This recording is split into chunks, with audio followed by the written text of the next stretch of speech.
we have rankings disputes time. So you ready to get into this, man? We have you sent me your ranks. You didn't see mine. So again, I have all the control. The way I like it story is I want the control, baby. Control it is. But here we go. First name on the list, Justin Herbert. ECR is quarterback 8. I have him quarterback 6. You have him quarterback 14. So I am actually closer to ECR. I'm a little higher on him than you. I'm debating putting Caleb ahead of him with the Monangai injury and the defense kind of going to shambles. But it seems just like easy money, man. I know this offensive line is going to be great. I've seen Justin Herbert have multiple elite fantasy quarterback, early in his career, 5,000 yards. We saw him last year have almost 500 rushing yards. The guy can do it all. Amazing talent. Just has never put it all together. He's also had some pretty lackluster offensive coordinators in his career. And McDaniel is an elite coordinator. He's not Kyle Shanahan or Ben Johnson. He's in that second tier of, I think, a top 6, top 7 guy. Literally made Tua an MVP candidate. Made Tua the lead, the NFL passing leader for 1 year. I think he got second the second year. I get that was Tyreek Hill involved with that too. But, bro, Tua is like, just think about Justin Herbert compared to Tua, just the archetype of player if you want to have as a quarterback on your team. Tua is like a Pinto, and Herbert is like a Ferrari. You know what I mean? Like, rocket arm, mobile, big, tall, can see the field, move around in the pocket, competitive, such a better player than Tua, and we see Tua dominate. This is why I have Herbert at quarterback 6. Quarterback 14, is this just like you think the defense and Harbaugh, they're going to muck it up too much? No, the defense. What your play is? It's also there's a combination of factors. I don't understand the glazing of Mike McDaniel. People consider him an offensive genius. The dude is a career 500 win coach, right? He's head coach, terrible head coach. I'm not. He's a coordinator in the postseason. I think I think especially as the league started to figure him out a little bit, his offenses sputtered quite precipitously. Also, Herbert was great to start his career. I'm not denying that. I will not slander the early part of Justin Herbert's career. But the last 4 years, 3 years, 4 years. Yeah, the last 4 years, 3, whatever. They've been bad. Like, where did he finish last year, even though he ran for 500 yards? He was top 12 for sure. The last 3 years, it was all like 23, 24, and 26 touchdown passes. So he just hasn't put it together. Here's the parallel I want to draw to you. 13 interceptions. Who's a better quarterback? Not just fantasy quarterback. Better fantasy quarterback. Better actual real life quarterback. Justin Herbert right now. Justin Herbert or Trevor Lawrence? Better real life quarterback? Yeah, Justin Herbert by like quite a bit, dude. Okay. I know like last year Trevor Lawrence was great. Trevor Lawrence had a really good year when they made the playoffs in his year 3, I think it was. But I'm saying we saw Trevor Lawrence ascend to almost MVP caliber, right? Because of Liam Cohen, and they improved that offensive line a little bit last year. And, that was without Brian Thomas even really doing much. This is that situation with a better quarterback, right? And I'm not saying that McDaniel is Liam Cohen, but I think he's closer to that than he is what, Herbert's been dealing with. So it just seems like a fair price to pay. You don't have to pay, ECR quarterback 8. I have him at 6 because I think he's a safe bet. Also, like, I could see him being in the MVP conversation. This team, and also, what does Mike McDaniel do? He runs the fucking score up when he can. He's kind of a little douche like that.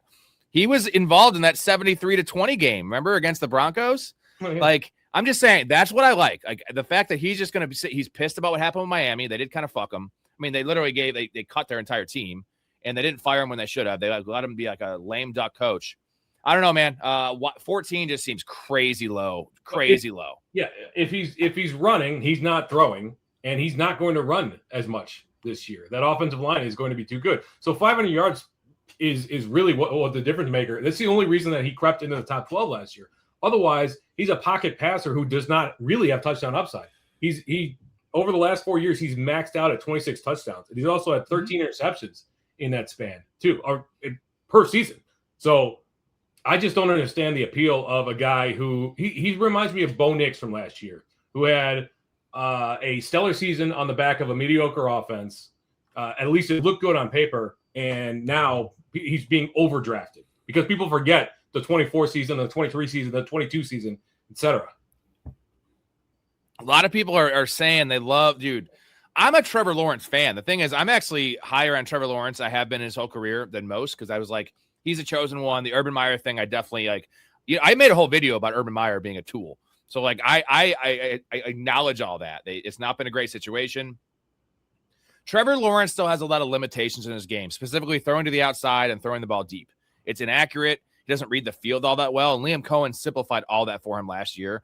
I don't see a single limitation in Justin Herbert's game, right? He's got a rocket arm, but he has some touch. He can throw to all three levels of the field. He's mobile. He's tough. Like, I don't know. I just love the player. I love the situation. Prior to last year, he had a season of 306, but he also has seasons of 228 and 147 yards rushing in his resume. The tape though, the dude's a gazelle. It's the tape. Okay, and like if it doesn't translate to fantasy points, were you realistically happy starting Justin Herbert last year on a week-to-week basis? Well, he had no offensive line though. They were the worst. He had the worst center, and both of his All-Pro guards were hurt. Like, it was the worst. They got Biadasz from Washington, I believe. He's a above middle of the road center. Like, he's an above average center. And then the two elite tackles. I don't know. I'm into Herbert this year. I feel like the price is nice as well. It's right after your starting lineup is full. Again, I love to wait at quarterback, so like maybe I won't have the most Herbert, but he's a guy I'm definitely targeting this year. Let's move on to the next one that is interesting. It's Kyler Murray. You are out on the Garden Gnome, what we call him around here. ECR quarterback 17, which seems fair. I'm actually at consensus. I have quarterback 17. I feel like I'm high on Kyler, but apparently not. You have him at 24. You have fucking CJ Stroud ahead of Kyler Murray, dude. The hell are we doing? What are you doing? What do I want to take the glass for this one? We assume that he's going to be running like he did in Arizona, but last year was not really all that impressive on the ground, let alone through the air. I mean, we saw, like, have we seen a bigger drop off? Like, he was MVP caliber in what, 2020? What year was that? 2020, something like that. 21. Yeah, and then injuries and mediocre play have just absolutely. I mean, it was horrible. He was averaging, so he played 5 games. He only had 173 yards rushing last year. Well, last year was the only time in points per game he was outside the top 12. He's always been a top 10 quarterback in terms of fantasy points per game every year of his career, man. So like that's why I just can't. And again, I'm at consensus. I feel like I should probably raise him up because the rushing upside, Kevin O'Connell, Justin Jefferson. That enough said, right? Like playing inside too. He's not playing a lot of outdoor weather games or some. It's. The risk is that he loses his job, that he's terrible and he gets benched. But I don't care at this point. I don't care because he's my quarterback too, or I'm waiting so long and I'll pair him with like Baker or Goff or some shit, something like that. He'll be the upside guy. I'll draft like a floor player.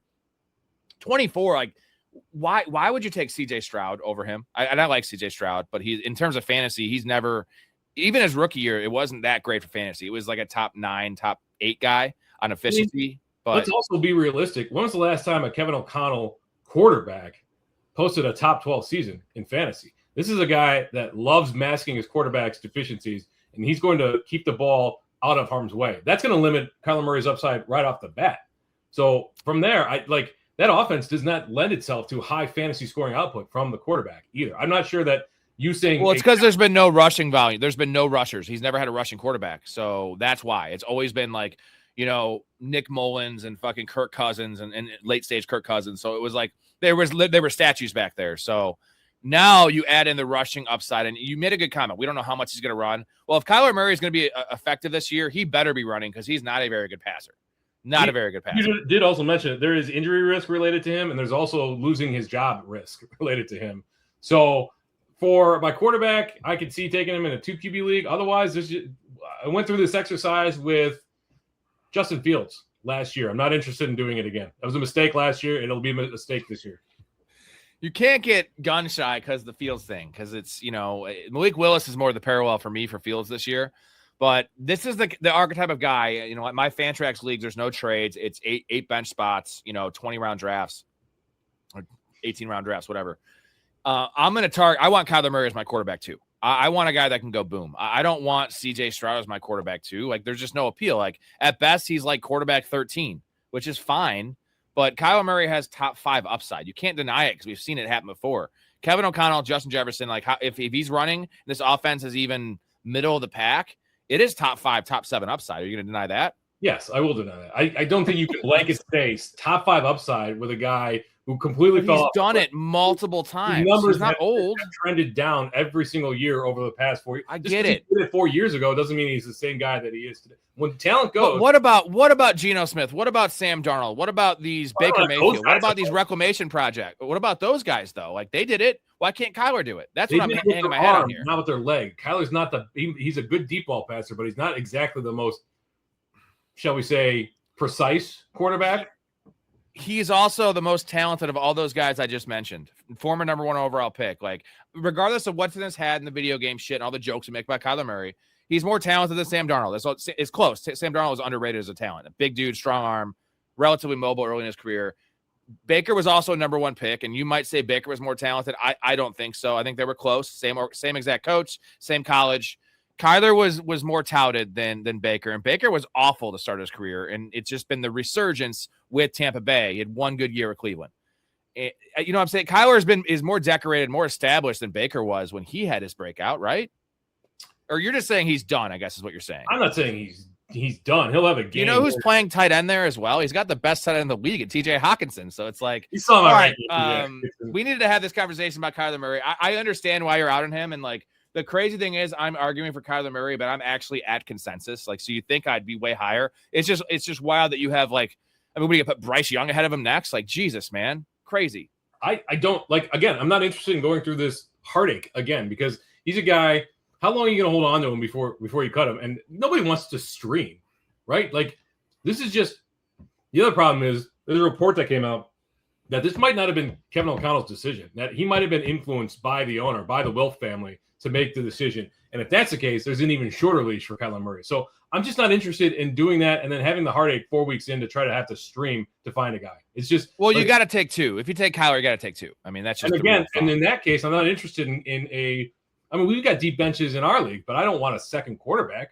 Like, it's just a waste of a roster spot. Yeah, I feel you, man.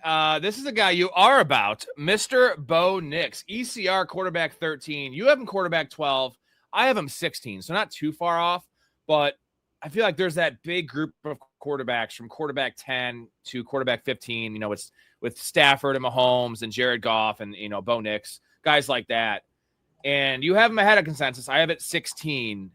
Am I crazy here? So you actually have him ahead of Justin Herbert. That's kind of why I brought him up, because it's like I actually trust the Broncos defense more than the Chargers defense. And if you're going to hold that against Justin Herbert, like, that's my concern. And I like the addition of Waddle. That's definitely a better real life play, a move than it is fantasy move, at least in my mind, for Waddle and the Broncos. That's going to help Bo Nix out a lot. Waddle, but I think it's going to help Bo Nix tremendously. Yeah.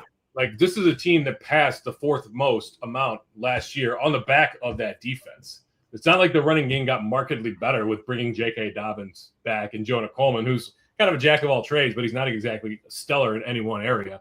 This is also a guy that he's been very consistent in the first 2 years to start the league, and he's with a guy that I don't personally respect or like, but he did an okay job in New Orleans there. Especially also the rushing touchdown. You know you're getting 5 touchdowns from Bo Nix. And you're going to assume 5 rushing touchdowns? Get the fuck out of here. He went 4 and 5 last year. 4 in his rookie year, 5 last year.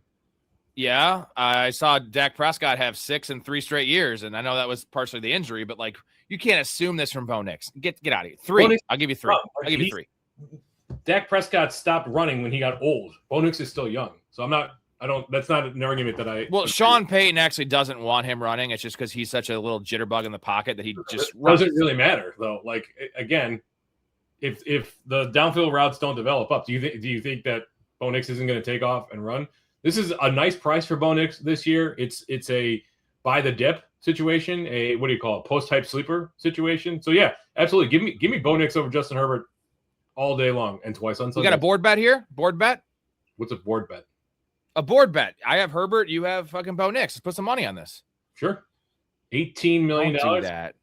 Don't. You shouldn't do that though, because you just don't. You're funding the channel though, so I appreciate that. So we'll talk off camera. We'll definitely put something on this one. That's our first board bet official. You take Bo Nix. I'll take Herbert. You can even name the scoring: 4 for a passing touchdown, 6 for a passing touchdown. I know you said it doesn't matter, so there you go. You can name the scoring. Well, why are you down on him then? I'm not that low. I have him.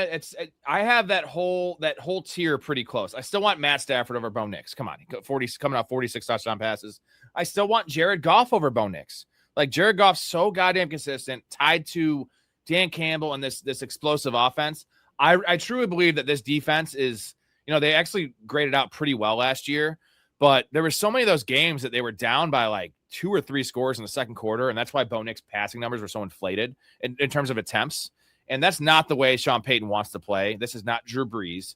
And I just feel like this defense is going to take a step forward. They have the talent at all 3 levels, and they're going to be playing a lot more mucky games, dude. Being the second best defense, they're going to take a step forward from being the second best defense to being what, the best defense?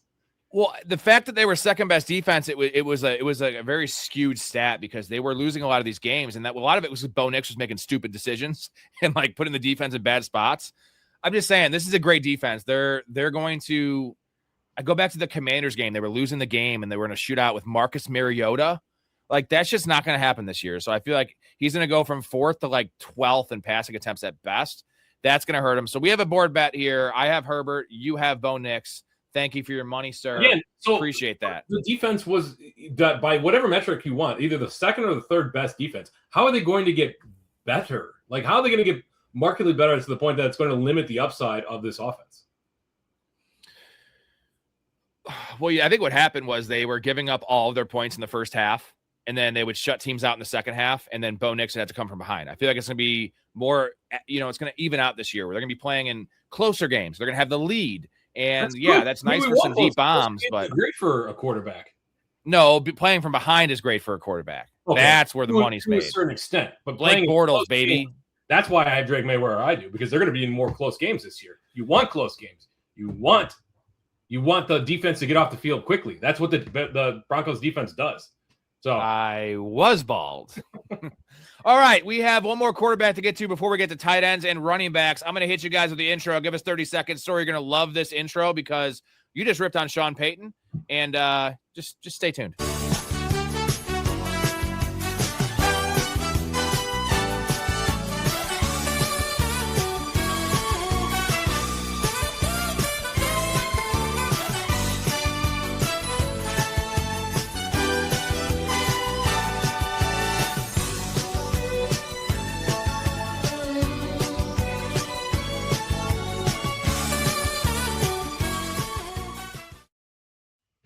To change the Chaz to you. My bad. Sometimes I miss things. A lot on my plate right now. I'm commissioning 5 leagues, the 3 community leagues we have, trying to get everyone in there, the league safe stuff, a million other things on my plate. So I do make some mistakes here and there, but I'm always here on time. Apologize to Dakota for that Ricky Pearsall low blow, but it's also a low blow to Jordan Tyson, who it's not good. No, this is obviously whatever. We've already talked about it. It's not good.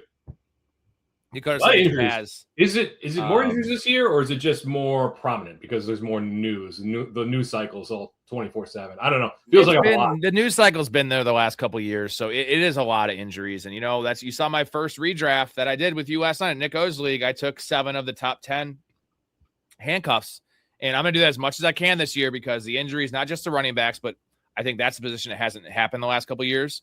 Like I'm going to bet on regression for that, right? I'm gonna bet on that some of the top guys missing games. Not the whole season, right? But like missing games. And I think that's why we did the exercise for our handcuff rankings, right? Tank Bigsby, Algier, Ray Davis. I think you grabbed Ray Davis from you, asshole. But guys like that I think might, if it's not a whole year, I don't care. I want 3 games. Like what we saw from, when Chuba got hurt, what we saw from Rico Dowdle, like the years of Alexander Madison when Dalvin Cook would get hurt. Like we don't need the whole year, right? We need just patches of games and they will take over your RB2 spot because if you pick the right guy, right? If you have like a Jaylen Warren as your RB2, if you wait, like I want Tank Bigsby starting over Jaylen Warren if there's no Saquon. Like, I'm going to get 19 touches on the Eagles offense. No Saquon. Yeah. But you wish you had like those are the players I want on my bench. So bet you wish you would have drafted Brandon Allen, huh? Yeah, we didn't talk about Breece Hall. Let's talk about Breece Hall real quick. We might actually get to him later, spoiler, but you have him really fucking high. Holy shit. But I didn't see that news until after I was done with my rankings. Like it seems pretty minor, but groins are not something we want to fuck around with. And he got paid. Why not sit out a little bit on the Jets? But they keep on coming. These injuries keep on coming, man. It's wild. Dude, I think there's big things ahead for both Garrett Wilson and Breece Hall this year. He's probably the best player on that team, period. So they absolutely need him. He's going to undergo testing. Fingers crossed it's like a 1 week thing. But if this groin injury lingers, man, it could be more Braylon Allen than we would like. Cameron's loving his 18% Braylon Allen. I'm pretty high. I think I'm at like 12% or 10%. I was taking him a lot before, just because even without any Breece Hall injury, like he's going to have 4 or 5 touchdowns if his offense isn't just trash. Even if he's splitting the goal line work with Breece Hall, like he is a monster of a man. And we've always loved Braylon Allen since the Wisconsin days. Yeah. Love him. Yeah, he's a monster of a man. I got to turn the air on, dude. I am sweating my brains out. So okay, we have Dallas Cowboys back. I'm tired of arguing about this crap. Well, you know what? We weren't talking about Dak, so you're arguing with yourself. Dak sucks. Pick him for fantasy, but garbage. Dak oh, don't even do that story. Don't do that. Don't, you son of a bitch. How would you describe it? I don't even know how to feel right now. I'm like, I don't even know. I'm happy. Dallas, you're welcome to hang out in the chat, man. But one more Dak comment, I'm giving you the boot, man. So like that comes for any other stream. That is the last Dak comment. Unless we're talking about Dak, if that's the case, then you can put in your 2 cents. We already know what you're gonna say, so it's kind of redundant at this point. It doesn't really mean anything. It's like a crackhead talking about crack. Like, yeah, we know you want crack. You're a crackhead. We know you want to talk about Dak and how bad he is. Probably give up the Cowboys fandom then, man, because you seem pretty miserable, man. I'm sorry. I want to reach out and give you a hug. So I'll give you a virtual hug right here. And I'm sorry. You know what? You guys are looking pretty good this year, though. Only round 3 or 4, only round 3/4 I've touched is Kyren. Kyren, you know what? Mr. Story loves Kyren. So we're going to get back to the list, though. Sorry about the comments. I will try to get as many as I can after we get to this segment. We have about, I don't know, still like 8 names to get to. So a lot of names. Baker Mayfield. Your boy, Baker, ECR, quarterback 18. You have him quarterback 11. You have him ahead of Justin Herbert. Weird. And I have him quarterback 18. So I am right on consensus on Baker. I'll say this. I am more bullish than my ranking might say, but I have him at the back end of the tier. I feel like I'm actually extending that tier of Bo Nix and Matt Stafford all the way to 18. So in the same tier, but, you know, with the losing Mike Evans, Todd Bowles is the head coach there. I don't like that. And, you know, Ibuka's injury, you got McMillan hurts, Chris Godwin's a fucking dinosaur. They do have Kate Otten. It's just I like the Gainwell addition, but there's just a lot of question marks. The upside is Baker playing for the contract. He is that kind of guy. He should be healthy, at least to start the year. But dude just can't stay healthy, and he doesn't miss games. He just plays on one leg, and it kills his fantasy production. So I mean, that's my concern. I'm personally chalking up a good chunk of last year to the injury that afflicted him and to Ibuka, because those guys had a 50% completion rate when he was targeting Ibuka. So he's played all 17 games the last 3 years in a row. He's been a pretty consistent passer during that time. So obviously Cleveland was a bit of a disaster. Then he bounced around. Where he played Carolina and the Rams or whatever. Not great, but the upside. He was a practice squad defensive lineman for the Rams too. Yeah, the upside is 4,000 passing yards, 4,500 passing yards, and 41 touchdowns and 350 rushing yards.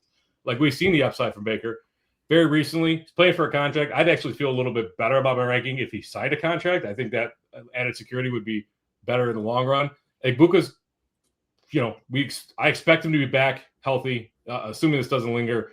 And yeah, I mean, they got good receivers. This is very much a passing team.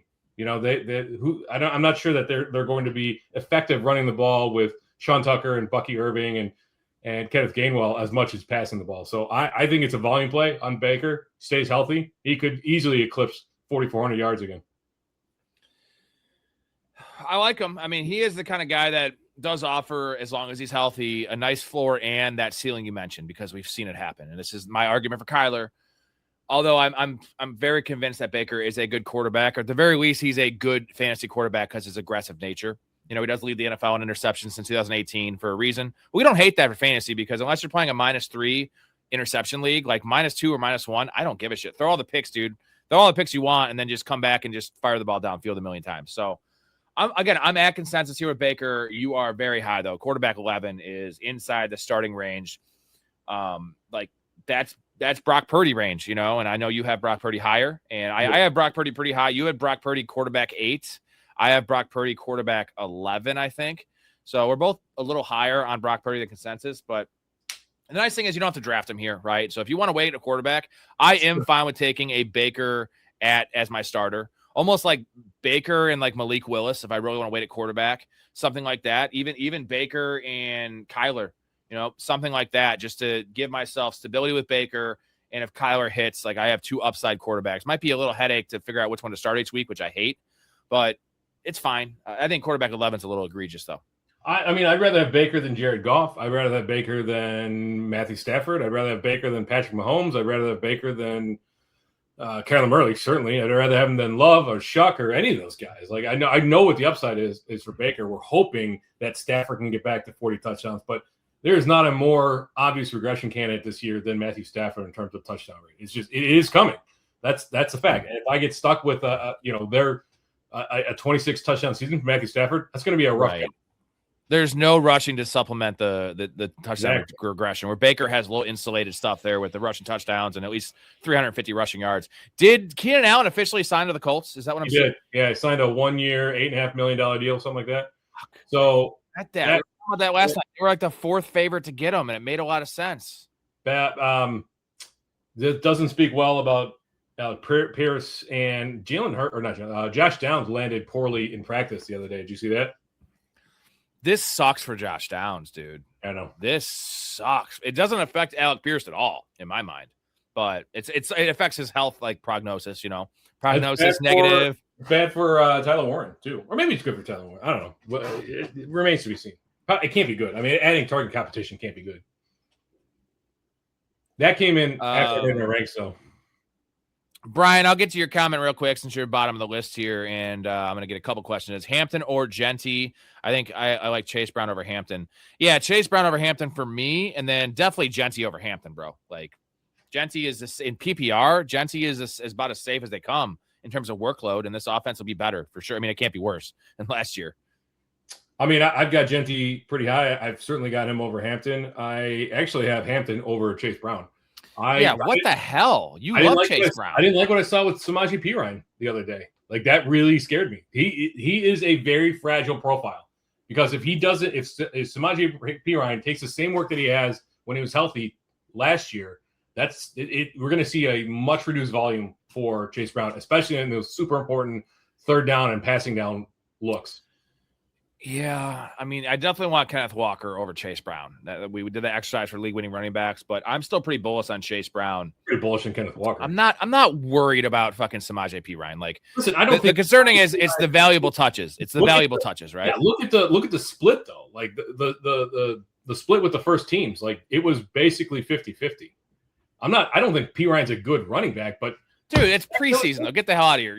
If you want to refer to anything, refer to the games that Joe Flacco was starting when Perine was actually eating into his week workload. Like, this is also the last year of Chase Brown's contract. Like, he's a better player than Perine.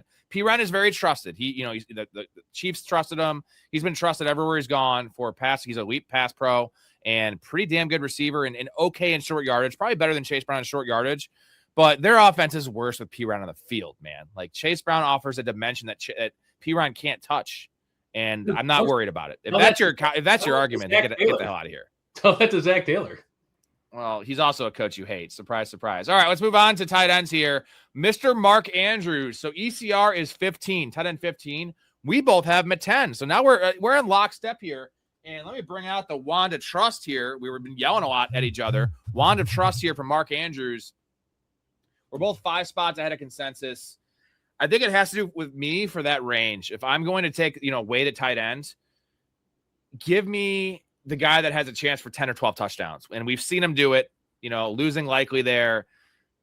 We're both not buying into Jacoby Lane or, Surratt we do like, but he's the second option and it's going to be a lot of touchdown upside. And I actually think there's a chance he gets back to a version of what he was before. It's not going to be 80 catches like we saw him have before, but it might be like 55 or 60 with 700 yards. And then you get that with 10 touchdowns. Like, he has top 3 upside, top 4 upside. Would you agree? I don't know about that, but if he, Dude, 12 touchdowns, like that's right there. Like you can't. let's say this: if he scores 8 touchdowns, he'll more than pay off his current draft price. If he scores 10 touchdowns, then you're going to be super happy starting him on a week-to-week basis. If he scores 12, he's probably a league winner at that position. This is a good one. Jonathan, unrelated, but it's actually not unrelated because talking about Mark Andrews. Just for a story, #Hibner.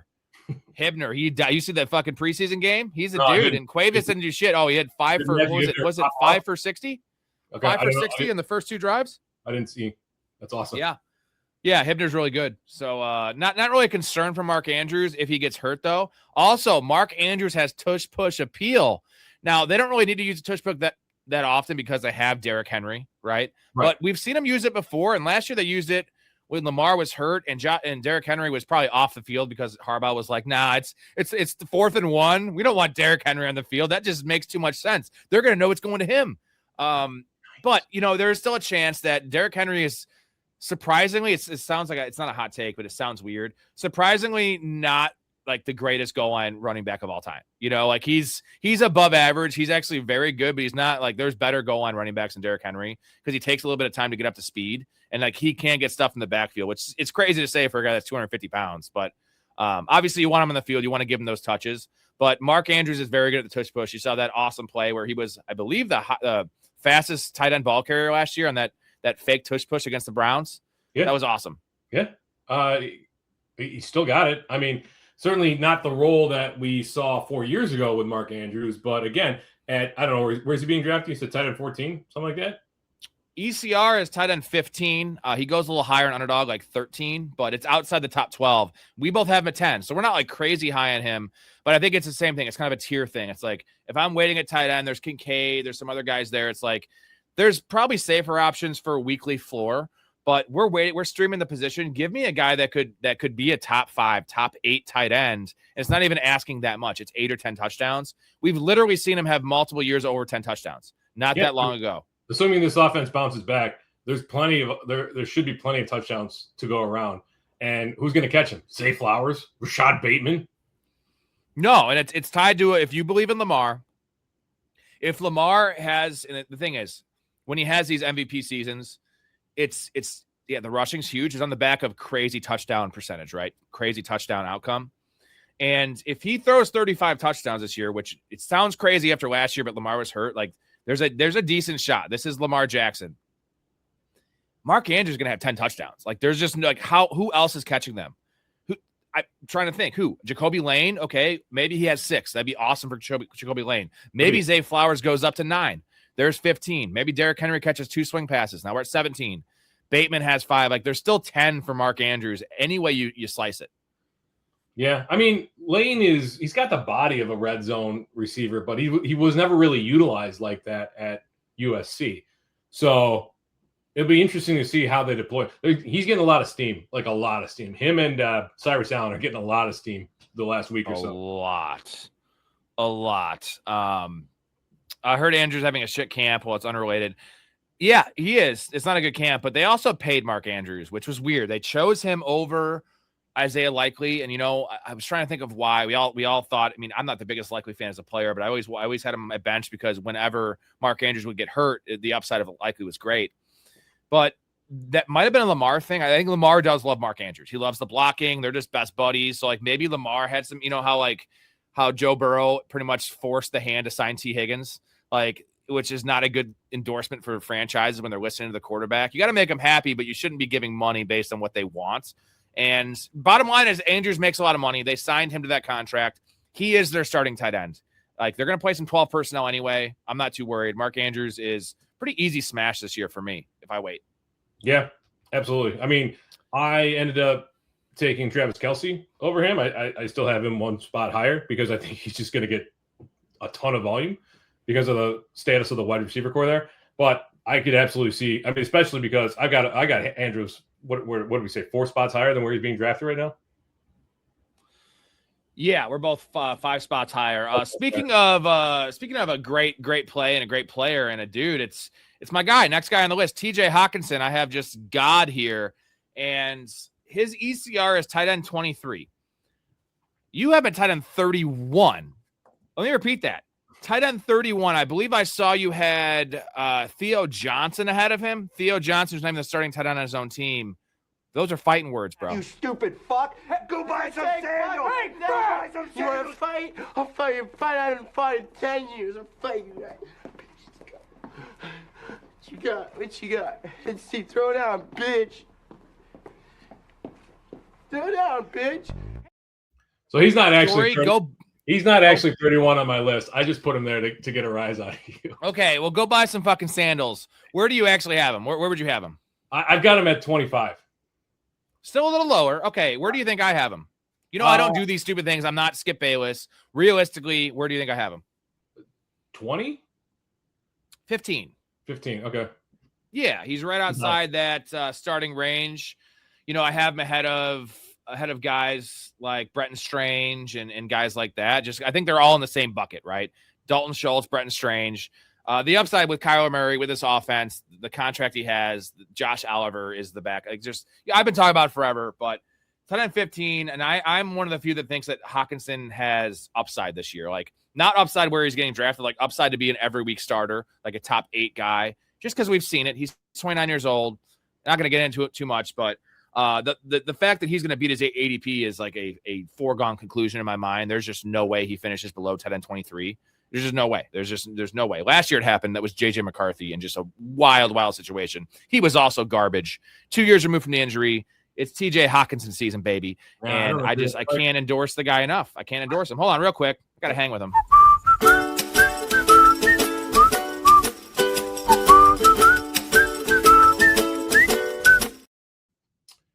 Yeah, I can't get behind TJ Hockenson. So I don't expect this. I don't think it's likely, but it would not altogether shock me if Josh Oliver had a better season than TJ Hockenson this year. Hockenson he has not been the same player since that ACL, MCL injury to his knee. Like he doesn't have explosion. He doesn't have precision anymore. It's just, he's not the same guy. And it's already a low volume passing offense with subpar quarterback play and a team that wants to run the ball. And they had a target competition in Juwan Johnson. Juwan Johnson, right? That's his name? The guy from San Francisco? That's Juwan Jennings. Yeah, sorry. I'm facing out. I'm confusing what you're saying because you're talking bad about my boyfriend, my lover, my father, my best friend, TJ Hockenson. Come on. Yeah. And I can't get behind it. We're not seeing any flashes in the preseason. He barely played in the preseason game, barely played with the ones. So he could get even less work this year. I can't get behind it. There's no upside whatsoever. That says you. Says you. Can you preface it with in my opinion? Don't tell it like it's a fact on this program because I won't allow that shit. It's a fact. Get the hell out of here. Can we clarify if the witness is expressing opinion or fact? It's a fact. I think you're high, and I don't know. You definitely laughed in my face at Tucker Kraft last year. Different situation because Kraft's an elite player, but you thought it was outrageous how high I was on Kraft. True. I am equally as high on Hockenson this year, and we'll see. I think there's a chance he's good again, right? There's a chance he's not back to what he was 3 years ago, but 80% of that is going to make him, if he is just 20% better of a player, and the situation's just 20% better, which that should definitely happen without JJ McCarthy there. This is a top 12 tight end. There's just no way. There's no other way to put it. He's a top 12 guy. I just don't see it. Again, clearly, yeah, you don't, and I see it. So it's a low volume passing offense. So I can make a case for all these guys why I have TJ is not old. TJ is 29 years old. B-Box, it's not old. I'm just saying everyone thinks he's old and washed possibly because of the injury. It's not because it's 2 years removed from the injury. Javonte Williams is supposed to be washed last year too, and he was a running back 1. So that was the same injury, 2 years removed, same thing. On volume. Same thing. On volume. Yeah, and this is going to be a volume play too. But it's a coach's decision who gets the ball in a running back. Targets have to be earned. Pretty tough to earn targets when you're running routes. Is there a disconnect here, B-Box? Yeah, I was the highest on Tucker Kraft ever last year, so I jerk off the Tucker Kraft highlights. That's the point. So he must be new to the show. Let's move on to the next guy, and you're really low on Pat Freiermuth, and this one is very concerning. Or just confusing for me. ECR is 27. I have him at 26. You have him at 32. There's no Jonnu Smith there anymore. I'm confused because I like the player, and I get that Pittman is going to kind of overlap in the routes they're going to run, but Darnell Washington is on the field to block, and he'll get 2 targets. He usually gets like the first target of the game, right? On like a 2nd and 7, they give Darnell Washington a little throw in the flat, and he rumbles for 14 yards, and they don't throw to him again until the 4th quarter. So Pat Freiermuth starting 10 on the Steelers. Aaron Rodgers loves to dump the ball down. This is obviously a great play in best ball for me for my tight end 3, but I'm not saying there's a lot of upside here with Freiermuth, but if Pittman goes down, if Rodgers has a resurgence, this is a good player. They pay him a lot of money. He's going to be on the field a hell of a lot. He should be much higher than 32. A lot of ifs there related to it. And again, this is a situation where I'm not sure that he is the top target earner at that tight end position. I mean, realistically, played 17 games last year, 486 yards. Like, it just not going to get the job done. Well, they weren't playing him, though. Remember, they were playing John. It was a 3-way rotation. He was getting like 40% of the snaps. The end of the year, they started upticking that, and he played a little better. But there was a lot of games where it was like 39 or 40% for Freiermuth. It was like 44% for Jonnu and 55% for Darnell Washington. And that's not happening again. Now we don't have Jonnu Smith, who had that pretty high contract that traded for him. It's just these 2 guys, and they're going to run a lot of 12 personnel as well. Pittman's going to soak up a lot of those underneath targets. Yeah. The tight ends. And they've got, 2 really good pass catching running backs, one in particular in Jaylen Warren. So you mentioned dump offs. I just think Freiermuth is going to be used to block quite a little bit. Is he going to catch a game? Is he going to have a touchdown? He's probably going to get 3 or 4 touchdowns. He's probably fine in best ball as a 3rd tight end. But if Pittman goes down or DK Metcalf goes down or whatever it is, then I'll look at Freiermuth from a waiver wire ad. I'd rather take a shot at any one of these guys, including Theo Johnson. Yeah, I'm just thinking about it right now. Why did I put Freiermuth in this list? Why are we talking about Freiermuth? I guess I take him on in basketball. Let's move on to Isaiah Likely, who is ECR 12. We both have him at 16. So our 4 spots down. Wand of trust for our Isaiah Likely hate. And that could be a Theo Johnson thing for you. It could be that we're just kind of off this offense in general. And early season should be nice for Likely. The nice upside of Likely is, he is kind of an expiring asset in terms of neighbors, whether he plays week 1 or not. He should have a slow start, and Likely could operate as the number 1 pass catcher for whatever that means with a run first team, run heavy team with Jackson Dart, who's going to run himself. But some nice stability early on. If you're going to stream the position, I don't hate Isaiah Likely. We both much prefer Mark Andrews because he can have staying power as a tight end 1. Is that what it comes down to for you?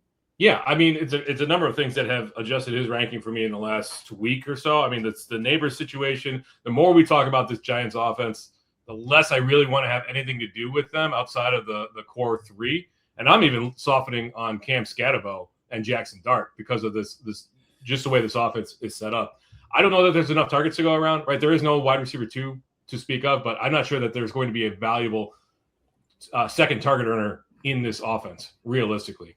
So for me, it's a combination of things. Yeah, he's been a standout at camp, but it's also the talent. Like, I see it, we see it in flashes, but he's never done anything to push Mark Andrews off the field, like at all.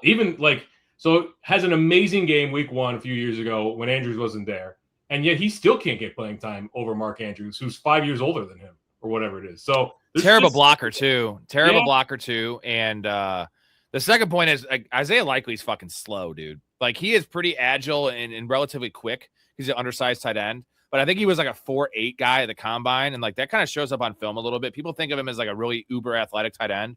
He's above average athleticism because he's undersized, but dude, he is not running away from anyone. And it's like, where are the big plays coming from Likely? They came in Baltimore because Lamar Jackson was taking so much pressure off him, and just, the defense was not focused on Likely because Andrews and Zay Flowers and Derrick Henry. This is not the Ravens offense, guys. So if he's a focal point of the passing game, yes, targets might be nice, but the defense also knows they're going to focus on Isaiah Likely more. He's never had that focus. He's always been on like a nickel or a linebacker. Now they might throw like an actual like top 2 defender at him, right? And like, that's not a good thing. Targets might be good, but the efficiency will go down.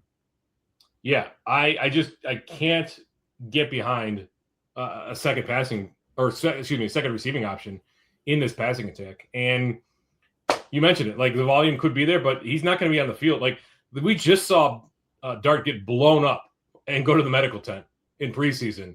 Like, if Likely's not a good blocker, he's just not going to be out there all that much. So if he's a 60% snap share kind of guy, I don't know that there's enough volume, even if this was a high volume passing offense.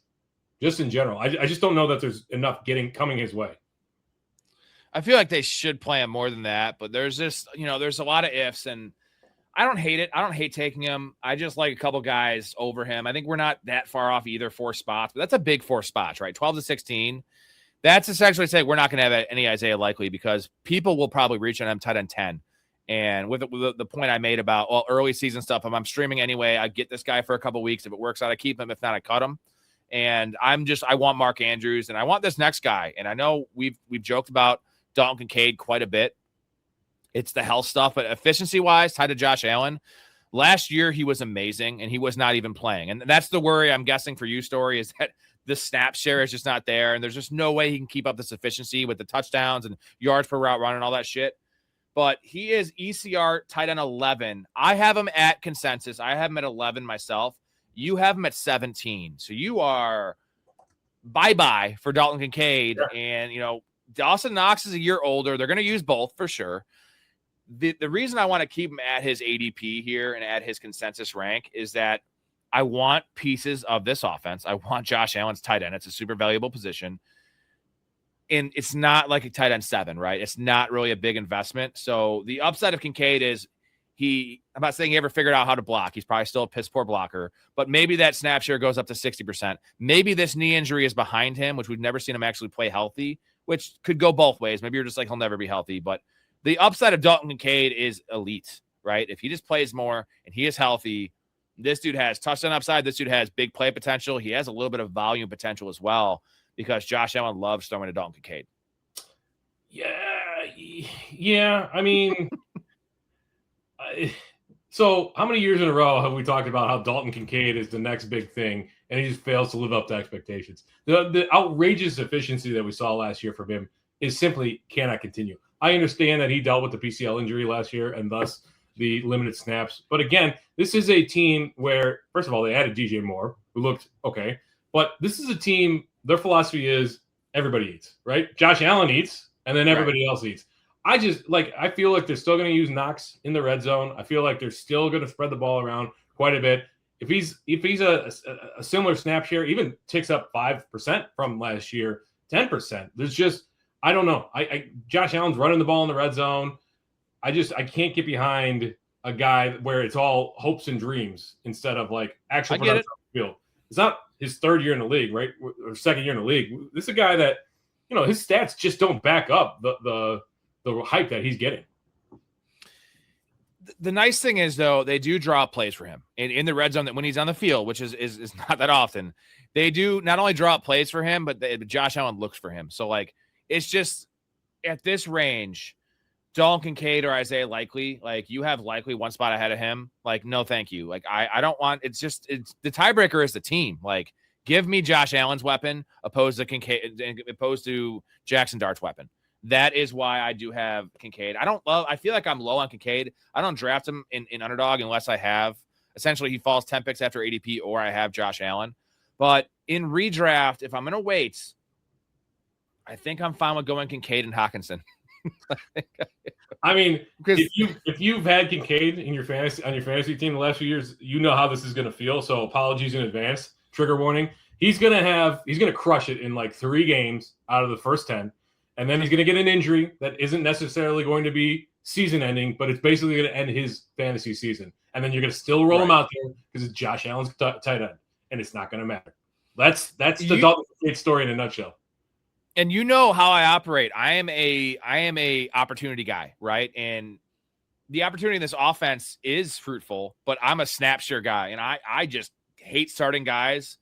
Even if he has 4 for 50 and a touchdown, which happens a lot for Kincaid last year, and I see 39% of the snaps. I'm like, well, I don't want to start him again. I mean, 39%, dude, that is just not enough. And I just think there's a chance he plays more. Like they need him in this offense. I know they have DJ Moore, but DJ Moore is not exactly a true alpha. Shakir is Khalil Shakir. He is just going to play his role. He's going to be in the slot. He's going to have a low ADOT. Kincaid is used to be a seam splitter. That is the valuable part of this offense. He's actually pretty good on broken plays. So I don't want to miss out. I'm not going to reach on Kincaid. I'm going to have some shares of him if I wait at tight end because I'm definitely going to pair him up with somebody else. I have a lot of those leagues with 8 bench spots. Don't take a naked Kincaid. Get some clothes on that motherfucker and get it back up. somebody that has some upside behind him, because you might not get him all year, and there's a chance he's just never gonna pan out in terms of a full-time role. But I think there's a chance. There's definitely a chance, and this is kind of a wild card pick. You're just really 17 is just super low. You're not having any Kincaid. You're out. You're done. I don't want him on my roster. Like somebody told me that Kincaid's going to be a problem this year, and I'm like, yeah, it's going to be a problem if you need 8 points to win your matchup from Dalton Kincaid, because he's probably not going to get there in 80% of the games. Yeah, I know. When you need 8, he gives you 4, and then when you need 5, he gives you 22. It's like it's rough, and I get that. I'm just there's still the outside chance. I'm not giving up on the player. He's still a young dude. Dawson Knox is still there too. He's also always has knee injuries too, though. So I guess the other upside is if something happens to Dawson Knox, like I feel pretty comfortable with him as my starting tight end if I wait, and then if there's no Knox, like Kincaid is a must start. Would you agree? If he's healthy and there's no Knox, like a must start. You can't deny that. Yeah, I mean, unless he proves otherwise, and he's extremely mediocre this year, then sure. Yeah, I would say if there's no Knox, because there's contingent red zone upside there. They love Knox in the red zone. They love rolling out Dawson Knox on those little hitch routes in the end zone or in the red zone. All right, we have 3 running backs to get to. This is part 1 of a 2-part show. So on Friday, we're going to go through the rest of the running backs, rank disputes, and then wide receivers. That's going to be a very, very entertaining show. This is kind of like an appetizer, to get you a little wet, get you a little warm. And then we enter. Here we go. Breece Hall. And your ranking might change after the news because you had this out before the groin injury.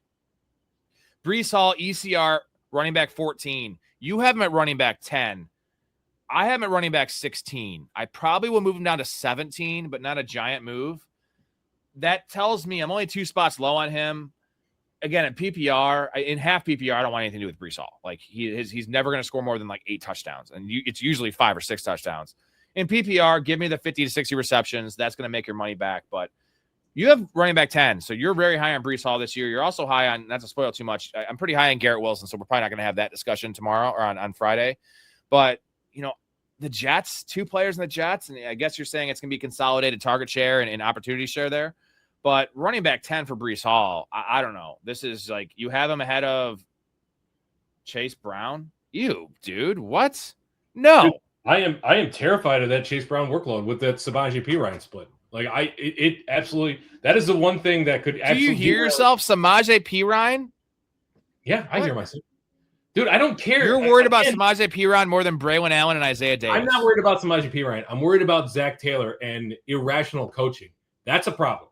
Do I think Samaje Perine is an NFL caliber player? Yes. Do I think he should be a threat to Chase Brown's workload? No. Is he? Yes. That's the problem. Coaches make these Braylon Allen, though. Braylon Allen's a threat to Breece Hall. Braylon Allen, dude, I love Braylon Allen, but he's not hacking it in the NFL. Like, it's just like Breece Hall was able to carve out 1,000 yards on the ground last year, 4.4 yards per carry, in an absolute atrocious Jets team. They will be better on offense this year. That is my opinion. In my opinion, they will be better. No, that's a fact. It'll be better than last year, of course. There's no way it isn't.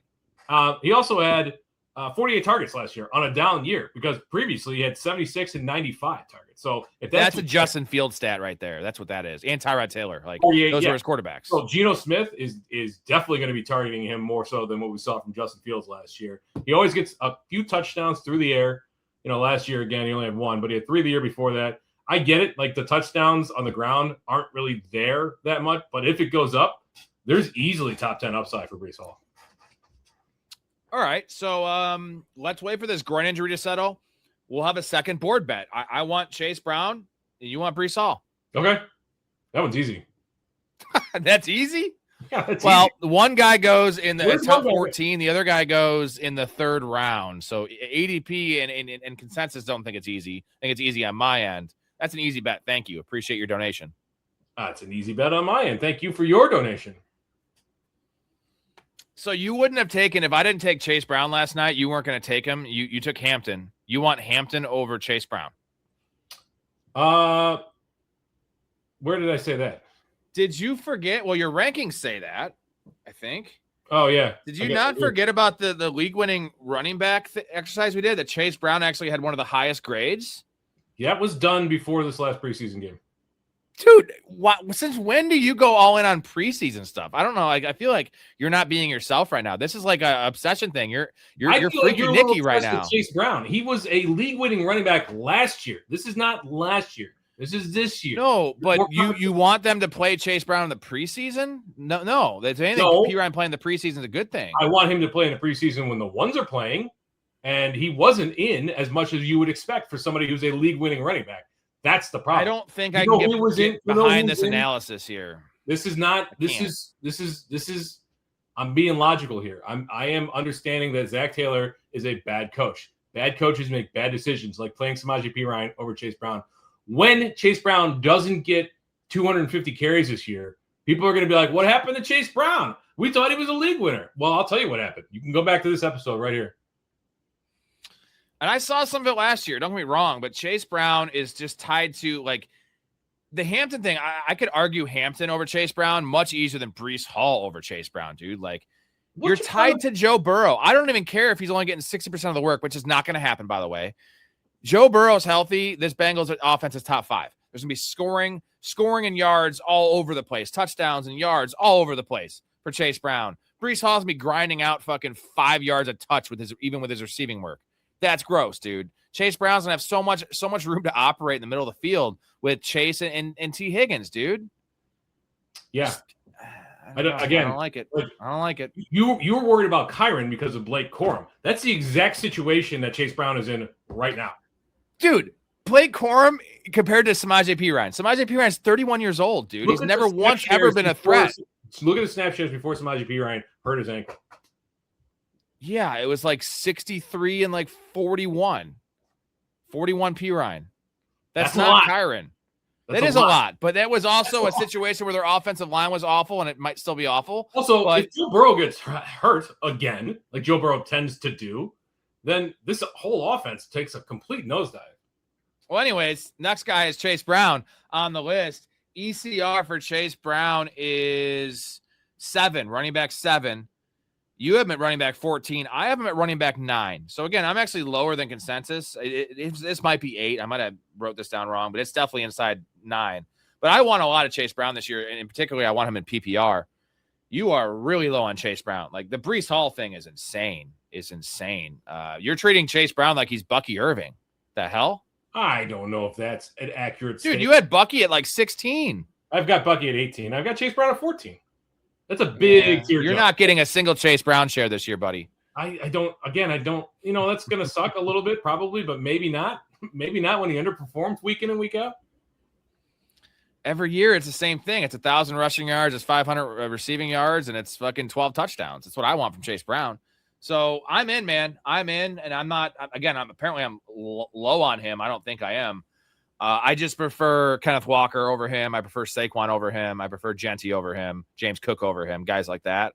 But then after those dudes are gone, like I want Chase Brown ahead of A-Chain. I want Chase Brown ahead of Hampton. And I want Chase Brown. I mean, Breece Hall isn't even in the conversation unless me and you were talking. But ADP-wise, he's a third-round running back. So that's where I want Chase Brown, right? Like right kind of in the back to middle of that giant tier of running backs. He had fewer rushing yards than Breece Hall did last year. How many receptions? Joe Burrow was out for most of the year. How many receptions did he have? 69. 70 receptions. That's as high as Devin A-Chain, bro. Yeah. He's actually going to score touchdowns because Devin A-Chain doesn't have any touchdown potential because they don't score touchdowns in Miami. Okay. I don't really care. I mean, he cracked 100 yards 3 times last year. Total yards or rushing yards? Rushing yards. Oh, like, yeah. He's a poor man CMC, right? It's going to be like 75 yards rushing, 30 yards receiving. If the passing work regresses, you are going to be dealing with a between-the-tackles grinder on that offense. Chase Brown's a great talent. Don't get me wrong. This is strictly a coaching decision. I just want shares of this. He ran really hot on touchdowns last year, too. Like, really hot. For the last 2 years. But is it hot when it's happened 2 years in a row? Is it? Yeah, it's still a small sample size. It's only 2 seasons. I want shares of this Bengals offense, and I don't want I will. If someone wants to go Hampton over Chase Brown, I understand the appeal, but the thing is, Hampton's concerns is Keaton Mitchell, which is a real problem because McDaniel's going to love he loves the Keaton Mitchell archetype, And Kamani Vidal is the Samaje Perine there, right? Not in terms of role because he's a third guy, but in terms of skill set, right? A trusted guy the coaches like. He's a great pass blocker. He'll play on some third downs. There's two guys there. And like the fact that you're just so worried about Samaje Perine, and I understand you're saying it's not you. Take the name out of it. You got to take the. I don't care about Samaje Perine. I don't care about him as a player. 31-year-old Samaje Perine is not the problem. You got to look beyond that, and you got to look at what the coaches are doing. Targets are earned, carries are given, and playing time in the running back, those are given. They like Samaje Perine. They trust him in pass protection. It is going to hurt Chase Brown this year. Also, I'm exactly at ECR with Chase Brown. I'm at 14, so I'm not that far off of him. ECR 7. You're way off on it. What are you talking about? Running back 7, dude. Where? That's what I saw on ECR. What do you have? What do you see? Fantasy Pros draft rankings 2026. He's at 14 in both PPR and half. 14 overall or 14th running back? 14th running back. Oh. Well, that's just this insane. Is overall. Yeah, That's my bad. Yeah, that's what I'm saying. He's going in. He's usually going like pick 16 is where Chase Brown goes. All those running backs are all in that same like after Genty. If you want to, it kind of starts with Genty, but Cook, Genty, Saquon. I put those guys a little bit above, but then after that, it's like Hampton, A-Chain, Chase Brown, and Kenneth Walker and Derrick Henry. Like those guys are all in the same tier. Like those, it's like pick your poison of those guys. And Chase Brown just seems like the safest option to me.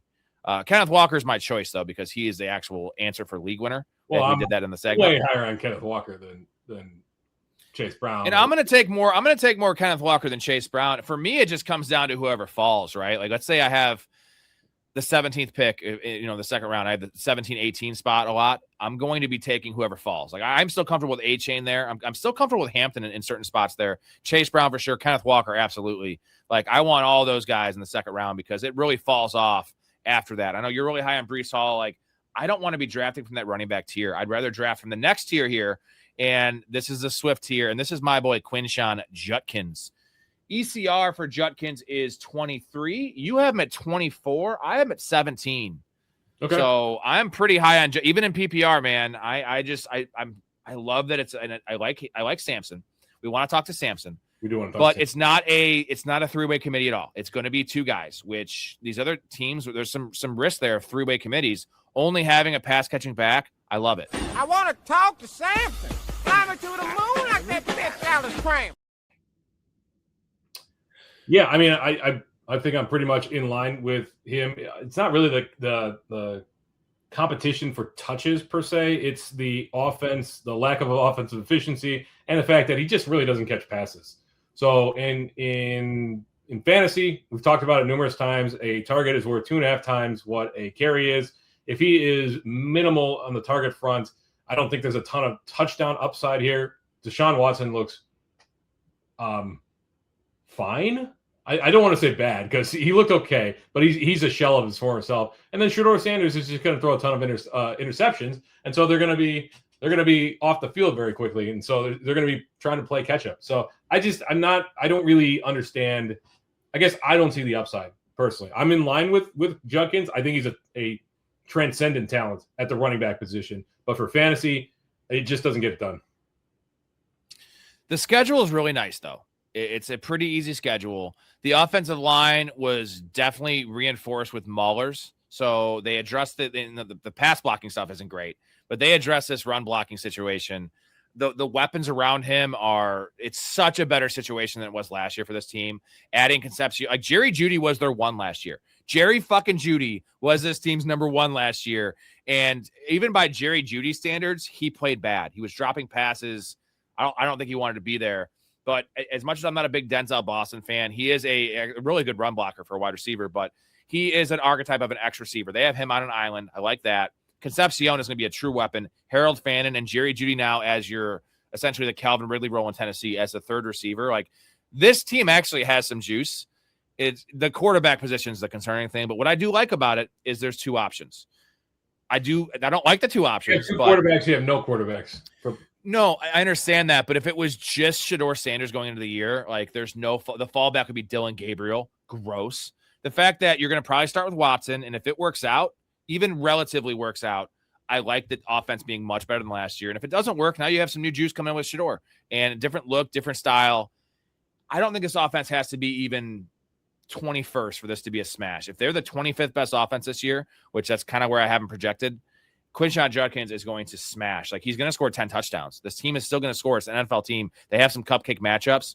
They use them in the the Wildcat quite a bit because they actually don't want those quarterbacks throwing fucking the ball on the 5-yard line. But that's a nice role. You said you love the talent. I love the talent too. Talent will prevail, and I don't think that the passing game stuff is super lucrative. But even last year, it was 2 catches a game. So that would have been for a whole season 34 catches. That is actually not terrible. That is, and I think this could uptick to 40 catches. If you tell me Quinshon Judkins is going to catch 40 passes this year with the goal line roll, with the ability we were talking about, this is a top 14 running back without even having to do a lot of crazy projecting. Just because the work, dude, he's going to have a lot of games with like 24 touches. I don't care if it's empty calorie shit. Like, his ability is too great to have that amount of touches and not smash the ADP. Yeah, again, it's the lack of touchdown upside and the targets for me. So I'm in line with consensus. I definitely want him as an RB2, but I can't get to that top 15 number. Well, I don't have him ranked there. I have him at 17, just because I understand some of the risk. But let's see. Did he have 7 touchdowns last year? So he had 7 rushing touchdowns, no receiving touchdowns. So 7 touchdowns in 13 games.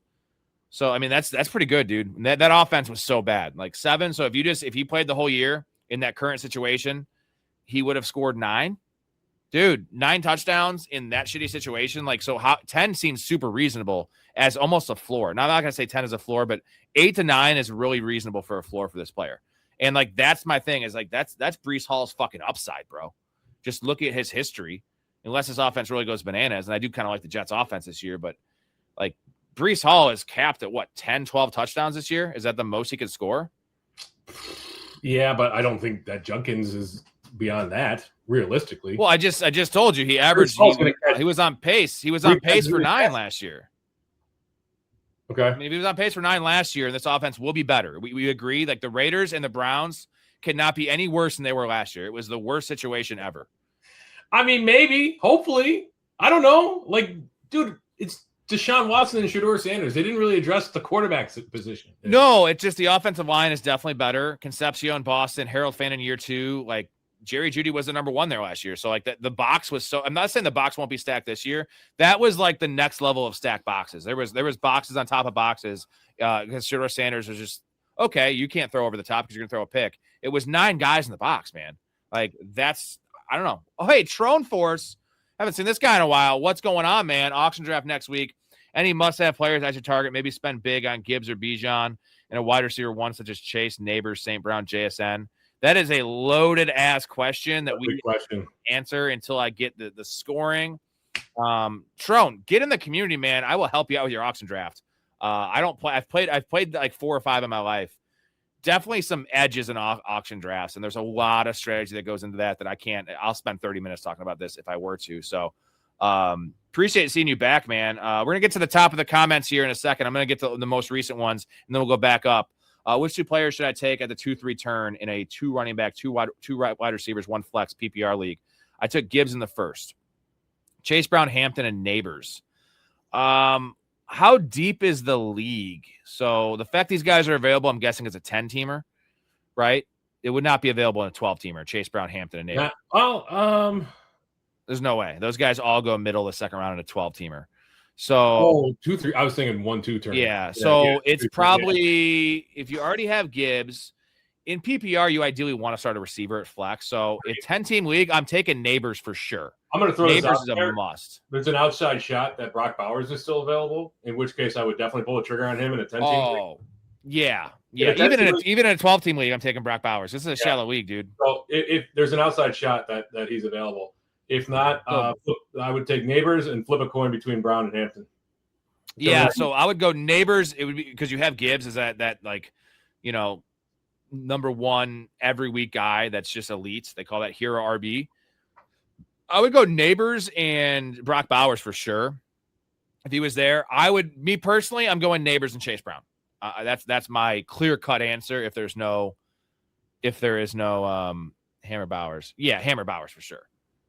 Yeah. It's not a bummy knee anymore. It was a bummy knee last year, Cameron. He is totally good, at least by all accounts. Totally good. Yeah, Tron Force, good to see you back, man. It's been a minute, man. I know a lot of people aren't tuning in until this is draft season. We have not missed a night in 80 days. We think we missed like 12 shows since I did the math. It was 15 shows since last August. Missed 15 nights. 15 Bowers tweaked it. Nights. Bowers tweaked his knee today. I didn't hear that. Did you hear this? Is that true? Come on, man. Don't look it up. Look it up for me. Yeah, don't tell me that. Look that up. Yeah, Tron, good to see you back. I'm willing to help you with this auction draft. Like, again, I can't really give you information. I don't know the league settings. It'll take me a long time to go through every player, what the value is. I would love to help you out and look into your league for you and help you out in this shit. Thank you, Hatcher. He said he's fine. If you want to join the community and get my actual like expertise and me actually helping you out with this draft, I'd love to do it. Use the code PRO in the sign up for the Patreon. You get 50% off your first month. I will help you this year, my dude. And auction leagues are really tricky, but there's a lot of really, really good edges you can have in auction leagues if you do it properly and take advantage of some of your idiot league mates that will probably make some major mistakes. Auction leagues are not for the rookies. You know what I mean? I'll tell you what. In auction leagues, here's a little piece of advice. You want to nominate those high-end quarterbacks early. So nominate them and let people spend up on Josh Allen, Lamar Jackson, Drake May. Let them spend their budget on that, and then you could scoop up value with Matthew Stafford and Jared Goff later on. Let them spend all their money. And get value on other position players because they're going to be squeamish about spending fucking $50 on not Gibbs, not even Gibbs, but like, Ashton Genty players. So let's get to the chat. We got about 20 minutes for questions. Sean says Herbert is my quarterback 12. Story is salivating at that. He's fine. He looks like he might have hyperextended his knee, but he was back after the open portion of the practice for media, and went out and played in 11 on 11. So he's fine. Don't scare us like that, man. Yeah. Hetzer T Hawk, the dinosaur. We love him. Yeah, we do. I do. Not Story over here. I can't wait till week 3 and when he's tight end 7 and he has 2 touchdowns and fucking 16 catches in 3 games, and Story's he's gonna apologize and he'll be like, I'm never gonna doubt you again because I am the tight end whisperer. And yes, Story. When that happens, you're gonna say that, right? Yes, sir. No, sir. If he's a tight end 7 by week 3, then yes, I will call you the tight end whisperer. Yes. Now, if it's not, the Kraft call from last year still supersedes that. Okay, I'm still living on the Kraft thing. That one, I was so sad when I was so sad when that injury happened, man. I was my eyes were glossy for sure. I mean, I did the whole eulogy thing on the show, and I sang what was it? Did you ever know that you're my hero? Beneath my wings. Love that. Also, shout out to Seinfeld. All right, so we're way behind the comments. Great segment, though, by the way, Story. And, again, this is a 2-parter, so we got 12 names here in terms of rank disputes. On Friday, we're going to do about 12 or 14 more names, the rest of the running backs and then all the receivers. And I saw Story's ranks. We're going to have a great time and some arguments. We also have a couple agreements that we're way higher on than ECR, so excited about that. Murray had 16 TDs all-time thrown to tight ends, 8 to Ertz, 5 to Max Williams, 3 to Trey McBride. Yeah, the touchdowns don't really come with Kyler Murray, but the volume does. Kyler is he can only see the tight end position. So, Zach Ertz had a really great year there, and then obviously McBride. Ooh, a little pro Sean Payton comments. You hate seeing that. You hate Sean Payton. I do hate Sean Payton. I hate him as a man. I abhor him. What fab percentage we dropping on Keenan? That all depends on the league. The deeper the league, the more I'm putting. Obviously, I don't really want anything to do with Keenan Allen this year. Like, what is he going to do? Josh Downs is still going to be playing. Yeah, I think this is a depth piece, right? He's just going to clog up the works. He's just going to make things frustrating for Alec Pierce and Josh Downs, and to a lesser extent, Tyler Warren. So I don't know that it's worth in anything other than the deepest of leagues putting any money down for Keenan Allen. 100%. Thank you, Dakota, for the comment. Check out the big brain on Brad. You're a smart motherfucker. That's right. So Hetzer thinks Ibuka will be okay. Hetzer is also, love you, Hetzer. He's also a Bucks fan, so that might be with his heart instead of his head. we think he's gonna be okay. It just turf toe is dangerous, man. I'd much rather have my guy have an ankle sprain than turf toe, bro. Historically. Yeah, I'm worried. I mean, I moved him down. I am. Oh, it could be bad. It could be. I don't want to call it a lost season, but he needs to rest. They need to give him everything up until the day before. You know what's awesome though is that in our trade, I did talk you into doing this. The dynasty team, we traded for Mike Evans as our 5th receiver, our last flex, and we actually coerced Jonathan. Sorry about this, Jonathan. We got Ted Hurst for free, essentially. Like we got as a throw-in Ted Hurst, and we both love Ted Hurst coming out. So like that, we needed a bench and upside rookie. So like that works. He also got a 1st-round pick, but it worked for everyone. We're all eating. Tim Johnson, what's up, man? Rank these 3: London, AJ Brown, and Neighbors. Let's go on the assumption this is full PPR. London, AJ Brown, Neighbors. This is really tricky. What do you have? Sure, I have an answer in my head. I ranked them AJ Brown, Drake London pretty closely. They're both top 10, and then Neighbors at 12. So that's how I'd rank them. I'm going to go London, AJ Brown, and Neighbors. But again, if it's a shallow league, in a 10-teamer, I actually want Neighbors over both these guys. Like if it's a 10-team league with like only one flex, I can take the hit on Neighbors, slow start, whatever, if he misses a game or two. The deeper the league, the lower Neighbors needs to be dropped. I mean, that's just, we can't take on the risk in a 12-team league with like 2 flexes and having a slow start for Neighbors. So I just love Drake London. Tua scares the fuck out of me, though, for Drake London. Not for the offense. The offense might be actually pretty professionally run by Tua, but that's going to help Bijan, and it's definitely going to help Pitts. We're like, we need Michael Penix for Drake London. If you want that breakout, it needs to be Michael Penix, right? Problem is, it looks pretty certain that it's going to be Tua to start the year. To start the year, right? But it might be 4 or 5 games. Like that also is, he's going to win the job for multiple reasons. If they start Tua and then bench Tua, if they start Penix and bench him for Tua, that's it for Penix. Like that, you can't do that to this kid. So, with the injury, coming off the injury, it makes sense to start Tua. Then you can just move off Tua. You have not tied to Tua. It's similar to like a Kyler Murray situation. They're not tied to Tua at all. And then they go to Penix for the rest of the year because they're just going to see what they have in him. I would go London, AJ Brown, Neighbors. They're all really close though. This is really close. And you said AJ Brown, London, Neighbors. I did, yeah. I'm sticking. I would say this. In half PPR, give me AJ Brown over London, the touchdown upside. But London has much more volume potential, right? Like we've seen it just getting spammed with these 9-catch games. I don't know, so man. that's how I'd rank it there. Who else is going to catch the ball there in New England? Hunter Henry, Kyle Williams. Henry's going to catch touchdowns. Romeo Doubs, the running backs. Yeah, I don't care. I'll still take AJ Brown over him. AJ Brown is prime for a big season. Cameron says AJ Brown, Neighbors, London. It's a really tough. I mean, you could ask 10 people that question. I think it would be 10 different different combinations. Mouth, hooray for my dynasty team and Chris Godwin. 100%, man. Chris Godwin is a big winner from this. We didn't talk about this as much as we like Ted Hurst's outlook. Like Chris Godwin is going to be the number one, even if Ibuka plays and he's a little labored. Like we've seen this from Ibuka, he just kind of disappears. So Chris Godwin, for as long as he's healthy, he's going to have a lot of targets. He was getting a lot of targets last year. They were just inefficient because Baker was hurt and he was terrible. But like 8-9 target games for Chris Godwin, spam that shit in PPR, dude. Spam it. Yeah, hopefully he can bounce back because he did look a step slower last year. You have to admit he wasn't prime for Chris Godwin. All right, we got shout out Bayou Bengal. What's going on, man? We have Who Hames in here. Me and Who Hames are doing a collaboration on Thursday. So I'm going to send that to you guys. I'm going to head over to his channel first. We're going to do a couple drafts, talk some ball. He's coming over here to show his player exposures. This man has over like 12 grand in best ball this year. Best ball wizard, not just a G-Gen, an actual pro. So we'll have to pick his brain on all of those exposures and players he likes. That's going to translate pretty well to redraft, which is we're getting right there. My first draft is Wednesday. My Fantrax draft. We did a draft last night, Story, and you got hammered at. Pretty fun. Oh, I got hammered after. You were a little tipsy. Dude, we were drinking fucking Jaeger. You were tipsy, bro. We were drinking Jaeger. That was an unexpected treat. Dude, I know you pretty well by now. Like these last 4 years and then all the streams. Like I know you. I can see the little glimmer in your eye when you're drunk.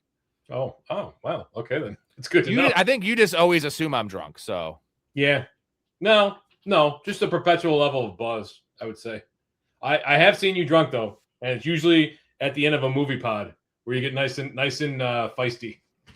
Oh, yeah. I'll fight you over the dumbest shit. Brian says Hampton or Genty. I think Chase Brown over Hampton and PPR. It's Genty for sure, dude. Genty is a first-round pick this year. There's no concerns. Nothing. I don't care about Mike Washington. This is nice for Mike Washington's prospects. If there's an injury, maybe he gets a little bit of run, but it's like a 20% snap share for Mike Washington, right? 25%. Maybe. I mean, he looked good, but it doesn't matter. This is Genty's show. I've got him ranked at 6, so he's for sure a first-round pick for me. All right.